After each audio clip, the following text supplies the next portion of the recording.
Hi, Jonathan. Thank you so much for having us. It's such a pleasure. So have you been able to see anything in Brazil now? Enjoy a little bit or just work for now? No, it's been mostly work. Yeah, I haven't been here that long, but it's all good. So I think the next couple of days I'll play. That's good. I hope you can enjoy it and see some good things here. So, how do you think your relationship to faith was unchanged before and after The Chosen? Was it changed? I think it was deepened. Yeah, I think my relationship has deepened a lot since starting the show and continuing the show. And the more time you spend, studying scripture and thinking about Jesus and thinking about what he might have done in certain situations that we portray, kind of brings you closer to him. So, yeah, it's been definitely a much more powerful encounter these last few years.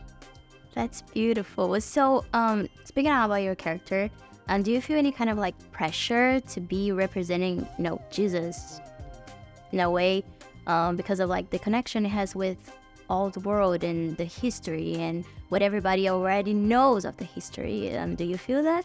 Yeah, I think I might have felt that a lot in the beginning, but I kind of feel like I've settled in a bit and trusted that this is where I'm supposed to be and what I'm supposed to be doing. So I'm much less anxious about it now and just praying that every season, as it gets a little more complicated and intense, that I just get the guidance that I need to get through it and to do a good job.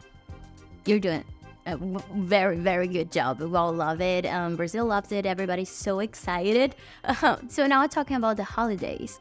What do you think about the real message behind Easter? And do you have like any traditions that you do every year or no? I tend to try to see family. I don't know that I'll get to visit family this year, but I mean, for me, those 3 days between Good Friday or, Holy Thursday and Easter Sunday are the most important days in the Christian calendar, and a time for reflection and respect and reverence and awe in the sacrifice that Christ made on behalf of humanity. So, it's both a solemn time and then ultimately a time for joy and celebration and, just partying that Jesus overcame death and we all have life because of it. So, yeah, great. Here in Brazil, we do that too. Here in Brazil, we have this tradition where we all like gather like Sunday, like for lunch. We have like this big eggs of chocolate.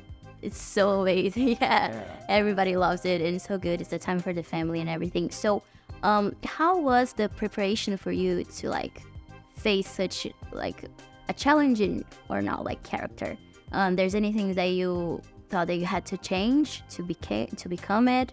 What was like the biggest change in your life, do you think, during like this whole process? For me, the preparation for any character starts months and months before, and then leading up to filming, whatever is needed, going right into filming, for me on a personal level. And that entailed really just connecting more with my faith and going to church and celebrating the sacraments and feeling like I was spiritually prepared to take on the next season.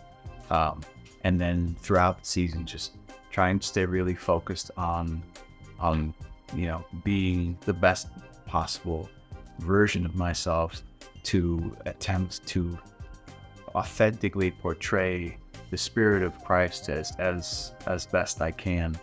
And so I think that takes a lot of self-awareness and a lot of self-scrutiny and self-examination and asking yourself, like, how have I failed God maybe this week? How can I do better next week? How have I maybe failed my fellow human? Did I get upset unnecessarily about something? Did I take something personally?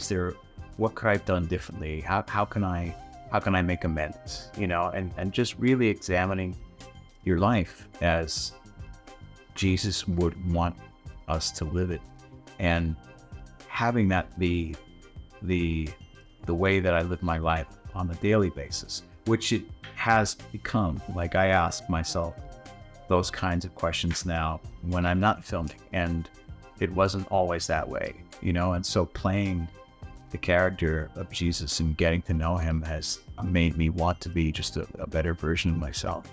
That's amazing. And speaking of all the seasons, I wanted to play a little game really quick. So I'm gonna say it's just one word and why you choose that word to represent that specific season. So season 1, if you could choose one word. Yeah, and why? New. Yeah. I think Jesus' ministry was new. Jesus' disciples, the ones who followed him, everything was new. Nobody knew what to expect. Nobody knew what they were getting into. New with a K. Jesus knew that it would be new to those people he chose to follow him and to live life in a different way. So new. Everything was new. Ooh, I like that. So season 2? Building. So Jesus is still building his followers. He gets, I think, most of them in season 2. And the final, which is Judas, stretches from season 2 to 3. But building, he's building his ministry, building his discipleship, is building his church, from the inside. Yeah, like it. Yeah.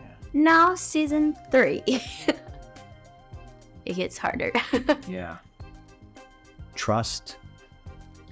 I think Jesus is asking trust of his disciples, especially Simon Peter, and not just of his disciples, of those connected to his disciples, Eden, and Simon. Trust. Now season 4, though we are all so excited and it's in theaters. So what can we expect? Change. Yeah. That's amazing. And really curious.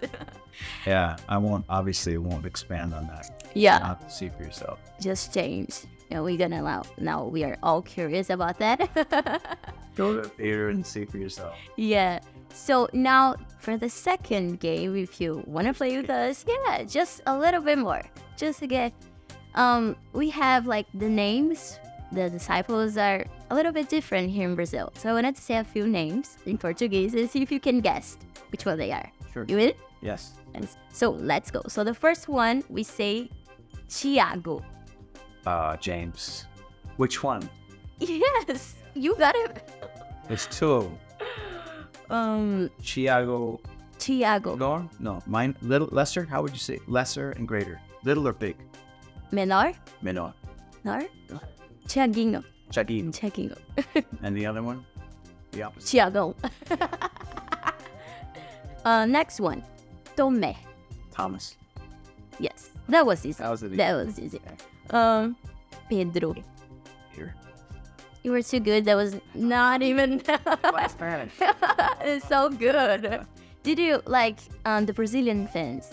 Did you read any comments or anything they were saying? Because everybody was so excited and they wanted you so bad here. I was every time I've done a live stream, it's just a bunch of Brazilian flags going up the comments. So I'm I'll be there soon. Soon. I'll be there. Have you tried any foods here or anything? Because Brazil is really famous for the foods, right? I haven't been out to restaurants yet, but I think we're gonna do some stuff tonight. So excited. That's so amazing. So I wanted to say, what do you think the public can expect from this 4th season? What is different? I know you can say a lot, but what is different from the other seasons that people are gonna be shocked or maybe touched in a way?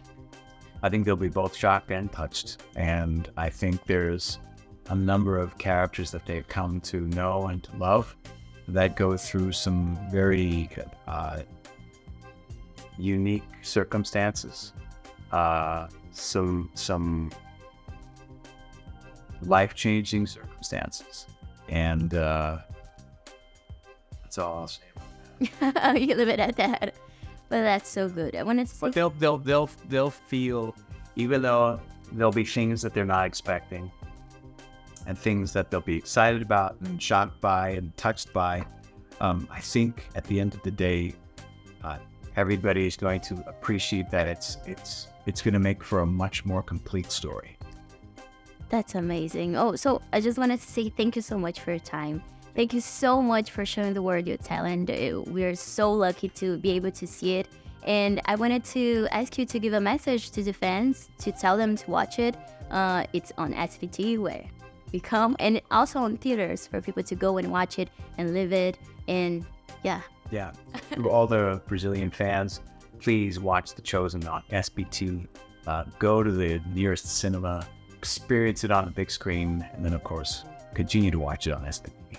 So. Thank you so much.